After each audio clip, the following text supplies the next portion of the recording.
Good morning. ये मेरा plant के छोटा बेबी आ रहा है, कितना सुंदर लग रहा है। एक और यहाँ आ रहा है। दिन की शुरुआत बहुत अच्छे से इन लोगों को देख के होती है। और मेरे मनी प्लांट को भी एक सुंदर सा बेबी हो रहा है, नया पत्ता आ रहा है।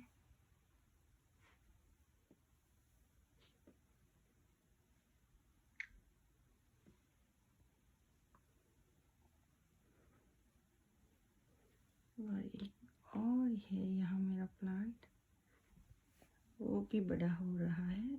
उसके बीच में से शायद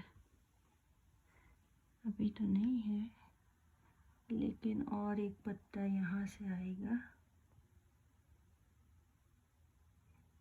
और एक यहाँ से।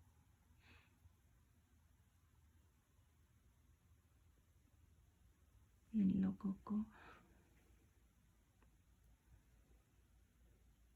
मॉर्निंग में इनको देख के बहुत अच्छी सी शुरुआत हो जाती है।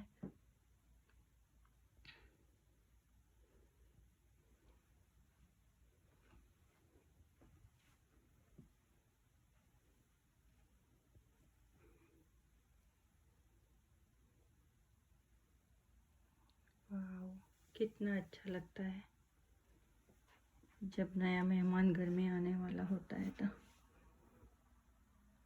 2 आ रहे हैं।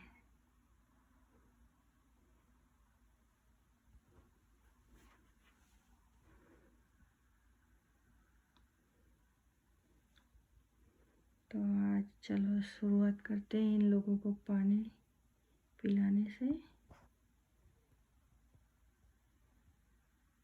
फिर मिलते हैं।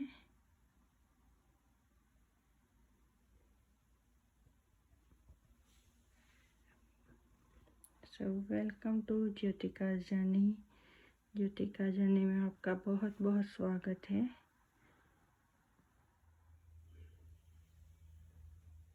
तो ये है मेरे कल जो मास्क लगाया था उसका रिजल्ट। रात को सो के उठो तो भी ये बाल ऐसे ही ऐसे सिल्की रहते हैं। और जैसे मैंने बोला था ना, कल कॉम करो तो सीधा कॉम नीचे तक स्मूथली चला जाता है,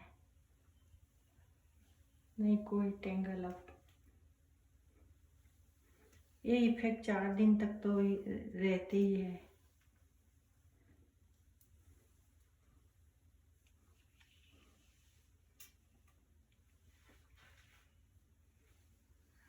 वो आगे से पीछे से कहीं से भी लगाओ ऐसे।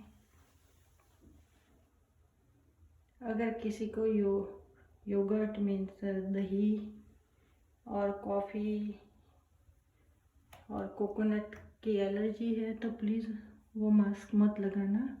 कल मैं मेंशन करना भूल गई थी। सो चलिए आज के दिन की शुरुआत करते हैं।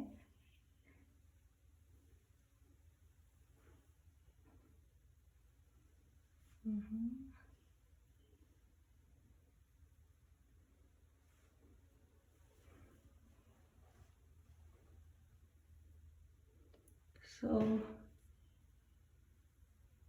ये बेबी की जो बात निकली है जन्म की, तो उसके बारे में आज हम चर्चा करेंगे कि भी जो आने वाला है वो आके ही रहता है, चाहे कुछ भी हो जाए।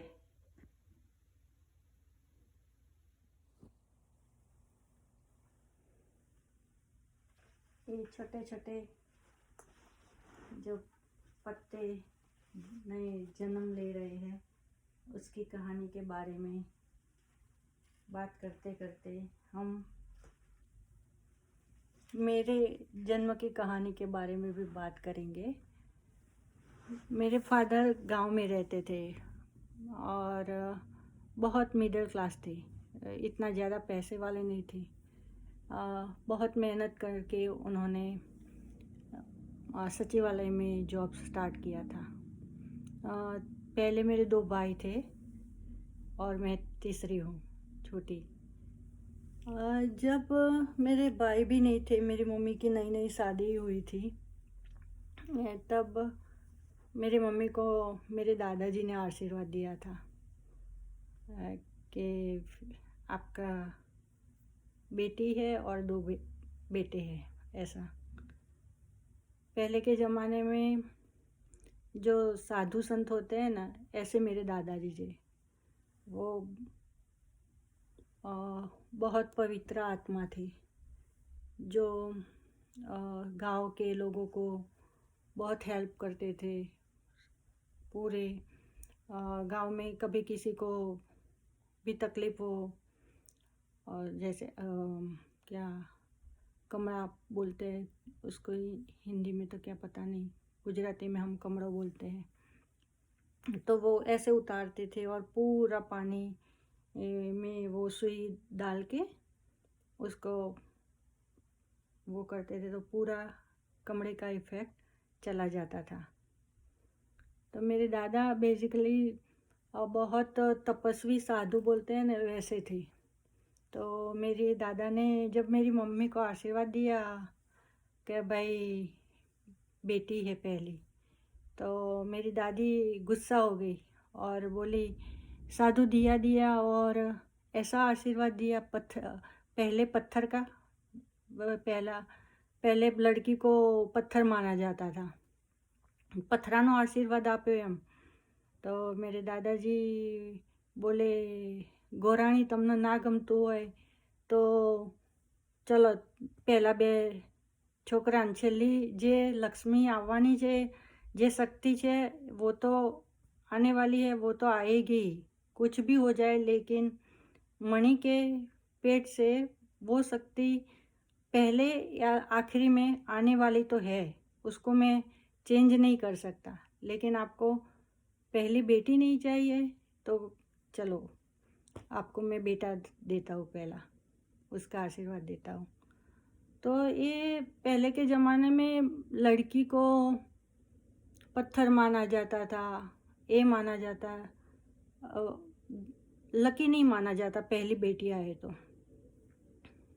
तो मैं ऐसे मेरा एक कहानी है, मेरी दादी से और मेरी मम्मी ने बताया था उस टाइम। तो जो जन्म लेने वाला है तो वो तो आते, फिर मेरे 2 भाई आए। उसके बाद पापा के घर की इतनी परिस्थिति नहीं थी, मम्मी बातें कर रही थी कि छोटी बोतल में तेल लाके और ऐसे दिन गुजारे हैं उन लोगों ने।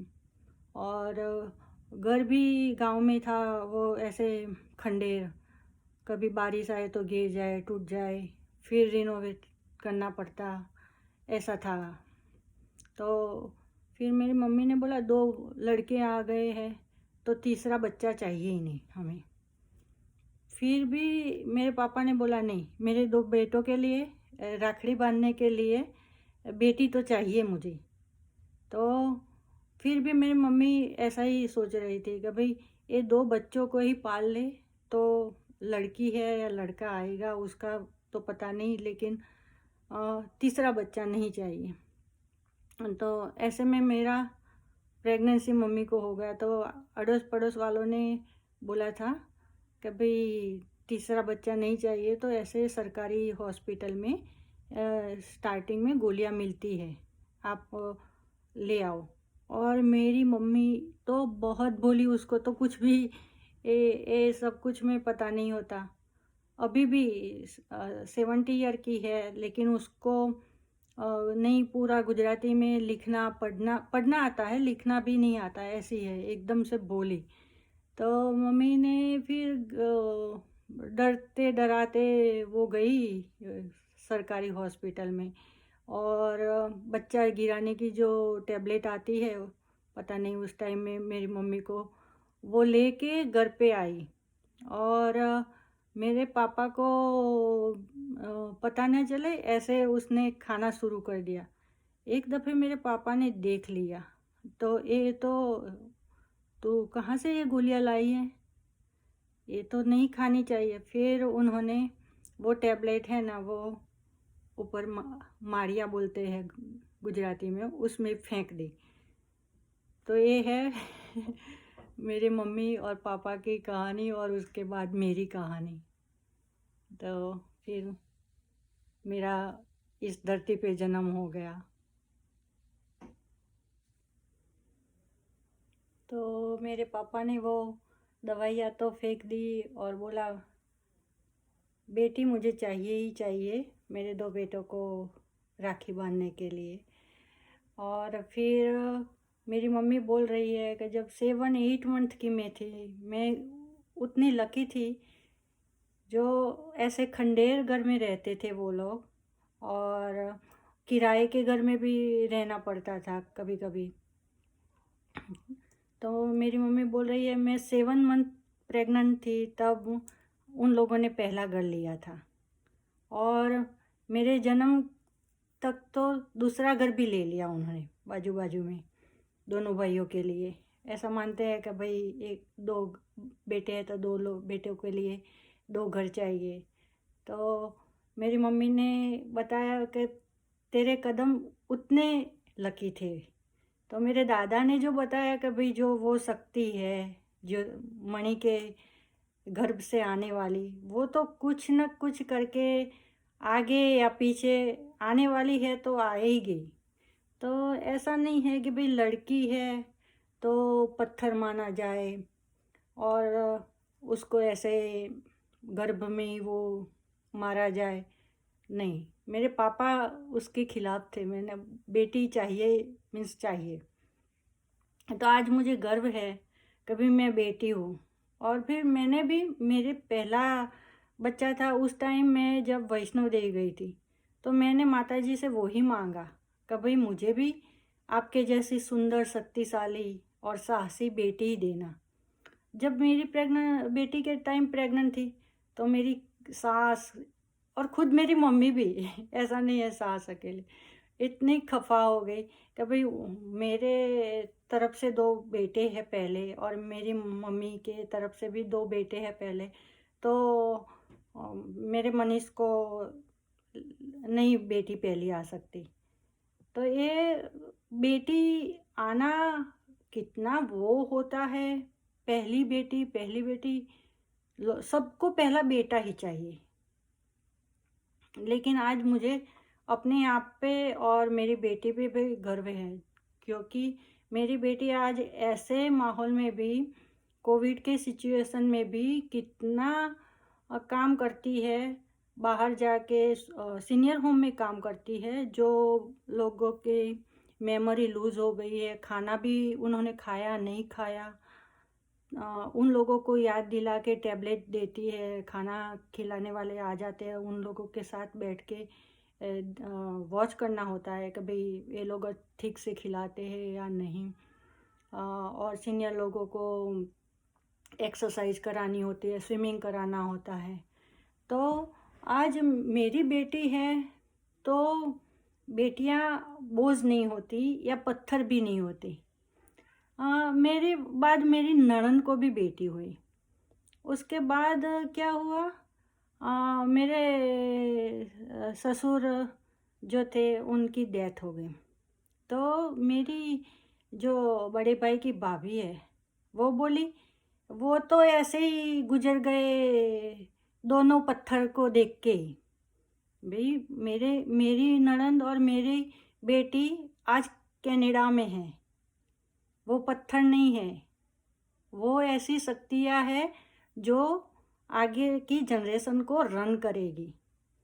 पत्थर लड़कियाँ वो होती है जो अपने बच्चों की केयर नहीं करती और ऐसे ही छोड़ के चली जाती है।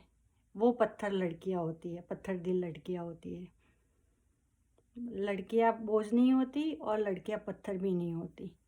कई स्त्रियां होती है जो बच्चों को पैदा करने के बाद उनको फीडिंग भी नहीं कराती, और चाहे लड़का हो तो भी फीडिंग नहीं कराती अपनी बॉडी अच्छी रखने के लिए। तो मेरी नज़र में वो लड़की या पत्थर होती है। जो कुदरत ने आपको इतनी सुंदर गिफ्ट दी है स्त्री की, तो भाई आपको स्त्री है, आपको एक और मानव जाति को इस धरती में पैदा करना है, तो फिर उस औरत को स्ट्रांग होना ही पड़ता है, निर्दयी नहीं होना पड़ता। निर्दयी होते हैं वो लड़की या पत्थर दिल होती है। आज मैं अपने आप पे बहुत प्राउड करती हूँ कि मेरे 2 बच्चे हैं और मैंने बहुत स्ट्रांगली, वैसे तो हम लोग जॉइंट फैमिली में थे स्टार्टिंग में 3-4 साल, लेकिन उसके बाद बेटा तो हुआ तो हम लोग का फैमिली एक कनाडा आ गए, ऐसे थोड़ा बिखर गया। लेकिन जॉइंट फैमिली में रह के बच्चों को ग्रो करना अलग ही बात होती है। तो मैं ऐसे जॉइंट फैमिली में भी रही हूँ और अकेले भी रही हूँ। सब कुछ स्ट्रगल देखा है कि भाई कैसे कैसे होता है। लड़कियां भी इंडिया में सेफ नहीं है, उतने लड़के भी सेफ नहीं हैं।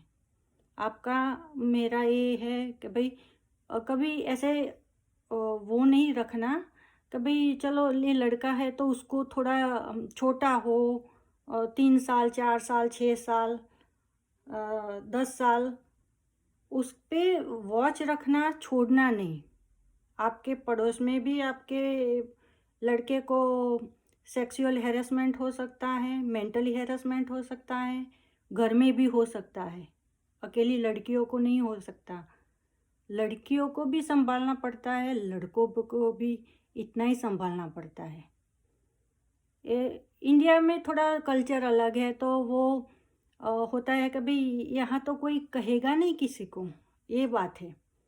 जबकि फॉरेन में तो तुरंत आप किसी भी कंप्लेन करो, तुरंत ही आके उसको अरेस्ट करके चले जाएंगे। बाद में देखेंगे उसको क्या करना है क्या नहीं, लेकिन कंप्लेन हुई तुरंत अरेस्ट। तो फिर ये होता है लड़कियां और लड़कों को दोनों को संभाल के रखना पड़ता है। ये मेरे अनुभव से मैं आपको बता रही हूँ। Thank you so much for watching my video, and आप सही सलामत और सेफ रहे, घर से बाहर मत निकलिए। Thank you so much for today watching my vlog, और मिलते हैं फिर कल के वीडियो में। तब तक के लिए स्टे ब्लेस्ड। Thank you.